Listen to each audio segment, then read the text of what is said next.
마지막 미스테리 소식.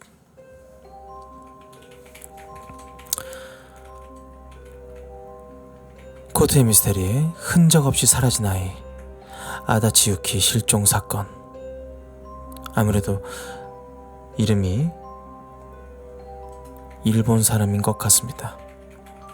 여러분 혹시 불과 얼마 전 일본 전역을 충격에 빠뜨린 한 초등학생의 실종 사건을 알고 계십니까? 이 사건은 특이합니다. CCTV에도 찍히지 않았고 목격자도 없이 11살의 어린 나이의 남자아이가 등굣길에 연기처럼 사라져 국민적 관심이 쏟아졌던 사건. 비교적 최근 소식입니다. 오늘 다룰 마지막 코트의 미스테리, 2026년 일본 사회를 뒤흔든 아다치 유키 실종 사건입니다. 여기 애돼 보이는 어린 남자아이가 있습니다. 2026년 3월 23일 일본 교토부 난탄시에 위치한 한 초등학교에서는 졸업식이 열리고 있었습니다. 일본은 보통 4월에 새 학년이 시작됩니다. 3월의 말은 한 학년이 끝나는 시기에 당시 초등학생 5학년이었던 아다치 유키군, 졸업 대상자는 아니었지만 일본 초등학교에서는 6학년의 졸업식에 다음 졸업 대상이 되는 5학년의 학생들이 참석해 선배들을 배웅하는 경우가 많았다고 합니다. 보통 우리나라의 졸업 제도와 상당히 유사한 측면이 있습니다. 그래서 유키군 역시 그날 졸업식 참석을 위해 아침 일찍 학교로 향했습니다. 이날은 유키군이 평소에 타던 스쿨버스가 아닌 아버지가 운전하는 차를 타고 등교했는데요. 유키군의 아버지는 오전 8시쯤 학교 근처 주차장에서 유키군을 내려줬다고 합니다. 유키, 오늘도 잘 갔다 와. 그곳에서 학교 정문까지는 그리 먼 거리가 아니었습니다. 어린아이의 걸음으로도 고작 5분 정도의 거리. 하지만 이상하게도 유키군은 학교에 도착하지 않았습니다. 오전 8시 30분쯤 담임교사는 출석 확인을 하고 있었던 중 유키군이 등교하지 않았다는 사실을 알게 됩니다. 그런데 학교는 바로 보호자에게 연락을 하지 않았는데요. 유키군에게는 졸업식 다음날 체험학습 결석 신고서가 제출되어 있었기 때문에 교사는 이를 하루 일찍 결석을 한 것이라고 여겼으므로 대수롭지 않게 넘겼던 것이었습니다. 그렇게 별다른 확인 없이 시간은 흘러갔는데, 그리고 약 3시간 뒤 오전 11시 30분쯤 졸업식이 끝난 뒤 학교 측은 확인 차원에서 유키군의 집으로 전화를 걸었습니다. 가족과의 통화가 끝난 후 그제서야 사태의 심각성이 조금씩 드러나기 시작합니다.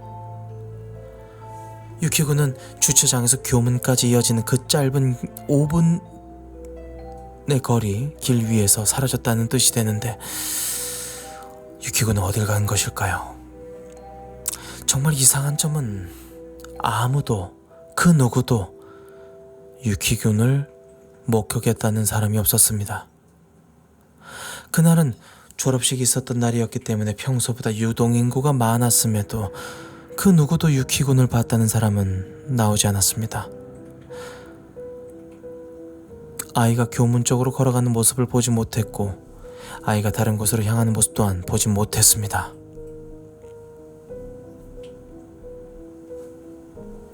마치 처음부터 그곳에 없었던 것처럼 말입니다.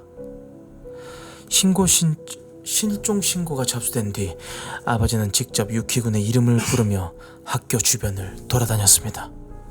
그 바람에 주변 사람들도 아이의 실종 소식을 알게 됐다고 합니다. 지역 주민들도 아이를 찾기 위해 힘을 보탰습니다. 유키군을 찾기 위해. 당시만 해도 사람들은 이 사건을 단순한 미아 사건으로 생각했지만 아이가 잠시 길을 잃었거나 어딘가 엉뚱한 곳으로 가버린 것이라고 본 것입니다. 하지만 경찰은 초기부터 조금 다른 가능성을 염두에 두고 있었습니다. 다음 날인 3월 24일, 경찰은 수색견 5마리와 전문 인력 약 100명을 투입했습니다. 학교 주변과 인근 야산을 수색했는데 그 무엇도 나오지 않았습니다. 아이의 소지품, 발자국, 옷가지를 포함한 그 어떠한 단서도 발견이 되지 않았습니다. 11살 아이가 혼자서 멀리 이동했을 가능성은 낮았지만 납치라면 몸값을 요구하는 연락이 오거나 어떠한 방식으로든 부모님께 접촉했어야 했으므로, 하지만 그 어떤 연락도 없었기에 수사는 시작부터 막막한 상황에 놓였습니다. 학교 주변이나 인근 도로의 CCTV, 사건 시간대 주변을 지나간 차량의 블랙박스까지 모두 뒤져보았습니다. 하지만 그럼에도 불구하고 이상하게도 유키군의 모습은 그 어디에도 나오지 않았습니다. 유키군을 내려준 장소가 하필 CCTV가 없는 곳이었기 때문에 아버지의 진술이 사실이라면 유키군은 차에서 내린 직후 그대로 증발한 것과 다름없었으므로, 그리고 사건 발생 6일 뒤 3월 29일 수색에 참여하던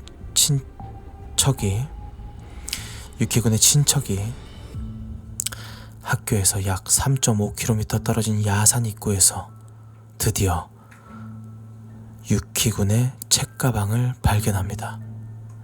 실종 이후 처음으로 나온 분명한 단서.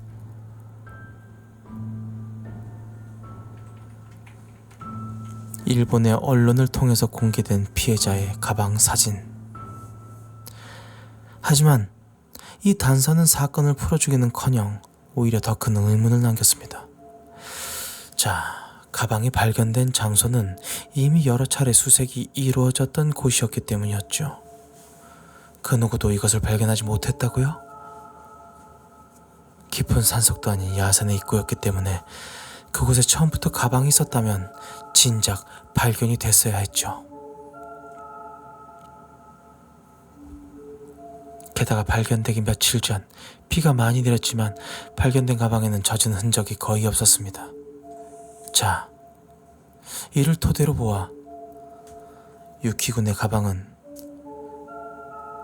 누군가가 뒤늦게 가져다 놓은 것이 아니냐는 의심으로 이어졌습니다. 만약 누군가가 일부러 가방을 가져다 놓은 것이라면 이 사건은 더 이상 단순 실종이 아니게 되는 것이죠. 누군가가 유키군이 스스로 산으로 들어간 것처럼 꾸미려 했을 가능성이 생긴 것입니다. 사건을 조작하는 것이죠. 이때부터 경찰은 가족을 포함한 주변 인물들까지 수사 범위를 확대했습니다. 사실상 실종 사건이 강력 사건으로 전환되는 순간 경찰은 책가방이 발견된 지점을 중심으로 다시 수색을 이어갑니다. 약 40명의 인력이 추가로 투입됐지만 더 이상의 단서는 나오지 않았습니다. 이 과정에서 유키군이 기차나 버스를 타고 이동한 기록도 없었습니다. 즉, 유키군이 스스로 먼 곳까지 이동했을 가능성은 점점 낮아지고 있었습니다. 실종 2주차에 접어들 때까지 약 1000명의 인력이 수색에 투입됐으며 200건이 넘는 제보가 접수됐습니다. 하지만 수사는 좀처럼 앞으로 나아가질 못했는데요. 경찰은 이미 유키군을 마지막으로 봤다고 말한 인물인 유키군의 아버지, 정확히는 새아버지였습니다. 그의 이름은 유키.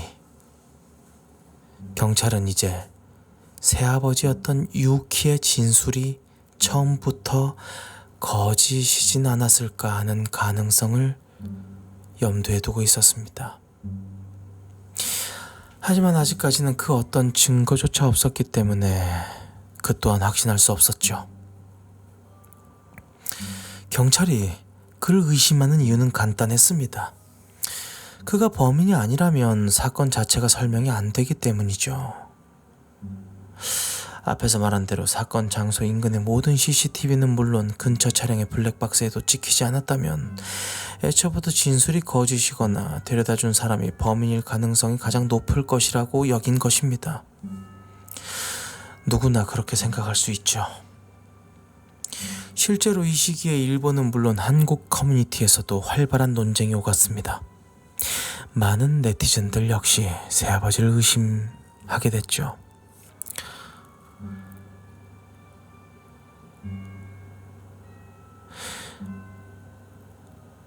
이 사건에 대한 내용만 보자면 아버지가 가장 수상했습니다. 모든 정황이 애 아빠가 범인이면 쉽게 설명이 가능해지는 이 사건. 주목도가 워낙 높았던 사건이었으므로 행정력을 모두 이 사건에 투입했던 이 부분에서 애 아빠가 가장 의심을 받을 수밖에 없는 것이죠. 가족이 수상합니다. 마지막 목격자도 아버지이므로.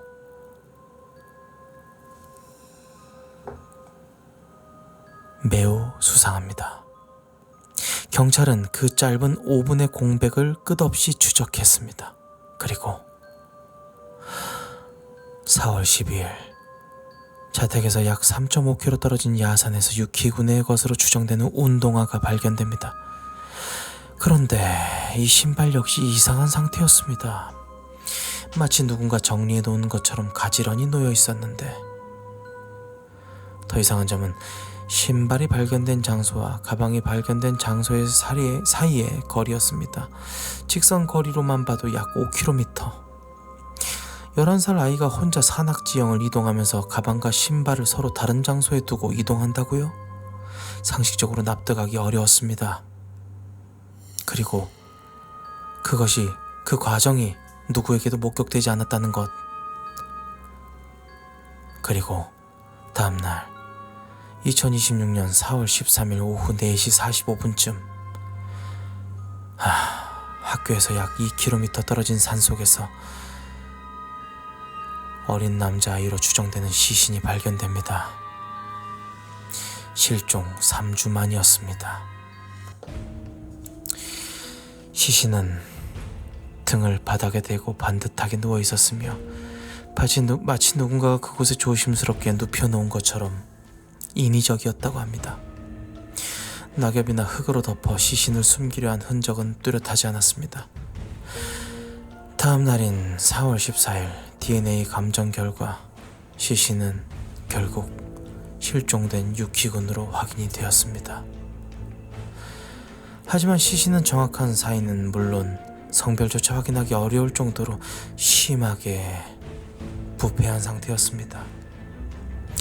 3월 하순부터 기온이 올라갔고 비까지 내리며 습한 환경이 만들어졌기 때문이었죠. 다만 부패 정도를 역산했을 때 사망 시점은 실종 직후인 3월 하순으로 추정이 됐습니다. 경찰은 몇 가지 이상한 점을 발표했습니다. 유키군은 실종 당일 짙은 남색 겉옷과 숫자 84가 적힌 맨투맨, 베이지색 바지를 입고 있었는데도 시신으로 발견됐을 때도 복장은 거의 그대로였다는 것과 신발이 없는 상태였음에도 양말 바닥은 이상할 정도로 깨끗했다는 점. 만약에 유키군이 신발 없이 산속을 직접 걸어다녔다면 양말 바닥이 깨끗할 수 있었을까요? 이 정황은 유키군이 산에서 오래 걸어다닌 것이 아니라 다른 장소에서 사망한 뒤 이곳으로 옮겨졌을 가능성을 보여주고 있었던 것입니다. 이제 경찰의 시선은 한 사람에게 집중됩니다. 실종 직전 마지막으로 함께 있었던 인물, 바로 유키군의 아버지, 아니 다시 말하면 새아버지 아다치 유키였습니다. 2026년 4월 15일 오전 7시 경찰은 법원에서 압수수색 영장을 발부받아 아다치 유키의 자택을 수색했습니다. 적용된 혐의는 시신유기. 경찰은 집 내부뿐만 아니라 주변 창고와 부속 건물까지 철저하게 샅샅이 조사했습니다. 그리고 4월 16일 경찰은 아다치 유키를 시신 유기 혐의로 체포했습니다. 조사 과정에서 그는 자신이 한 일이 맞다는 취지로 혐의를 인정한 것으로 전해졌습니다. 구체적인 범행 동기와 유키군이 어떻게 사망했는지에 대해서는 입을 굳게 다물고 있는 상황이라고 합니다. 그는 조사 과정에서 모든 혐의를 인정했지만 범행 동기와 구체적인 사명 경위에 대해서는 입을 굳게 다물고 있었기 때문에 이에 따른 추가 조사가 필요한 상황입니다. 그가 언론에 남긴 말은 짧았습니다.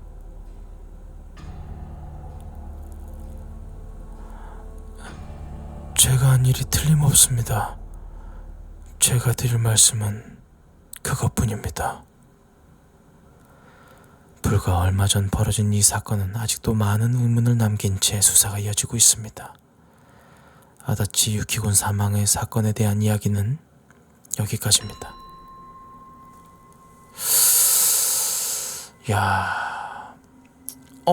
이후에 댓글이 달렸는데요.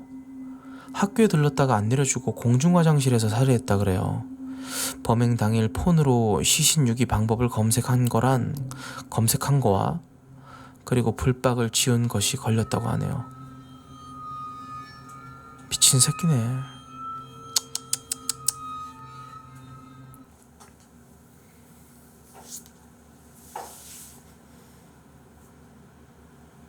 그치, 요즘 같은 시대에 진짜 사건 정황이 이렇게 증발하는 경우는 거의 없죠. 예. 근데 미친놈이다. 근데 새아버지인데 왜 죽였을까? 참.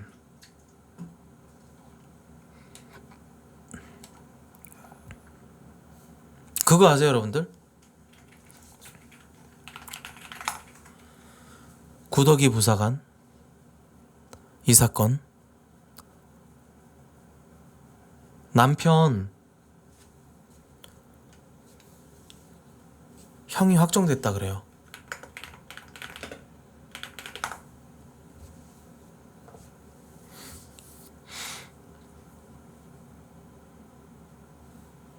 파주 부사관 아내 방치 사건.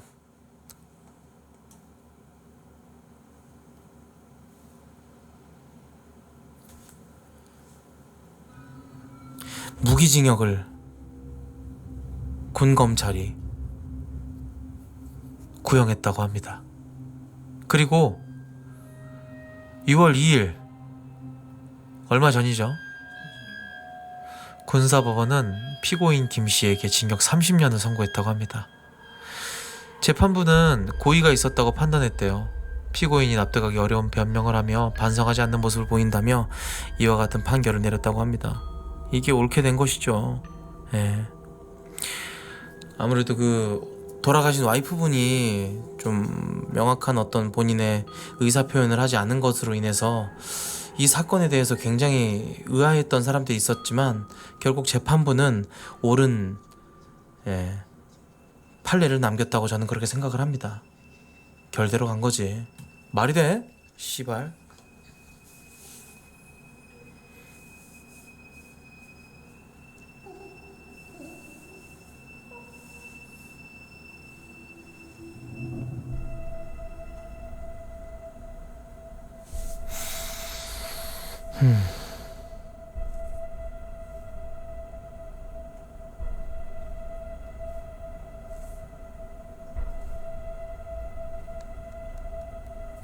그리고 그에 따른 보도기사.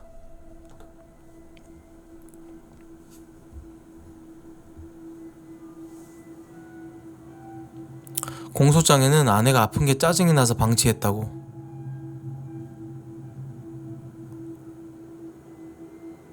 (8개월) 넘게 방치했다는 내용.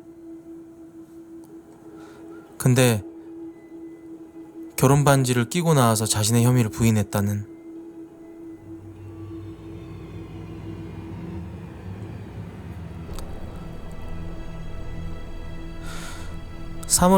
작년 3월부터 불상의 이유로 안방의자에 앉은 채 스스로 식사와 용변, 거동을 할 수 없는 상태로 8개월간 방치됐던 이 사건.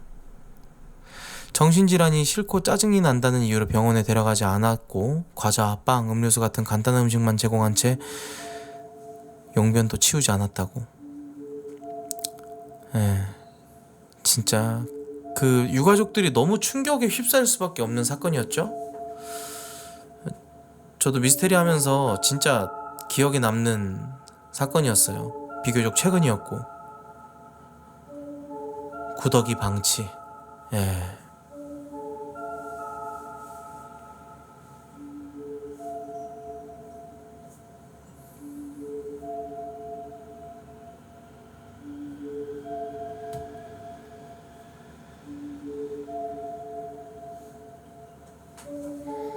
어쨌건 30년형을 선고받았다고 하니까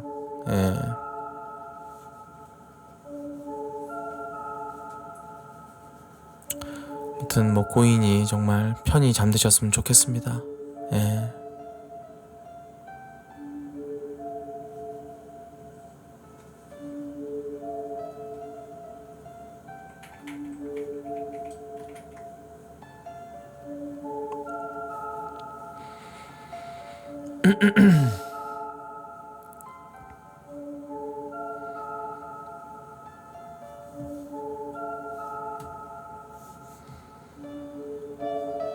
코트의 미스테리 여기서 마치도록 하겠습니다. 감사합니다.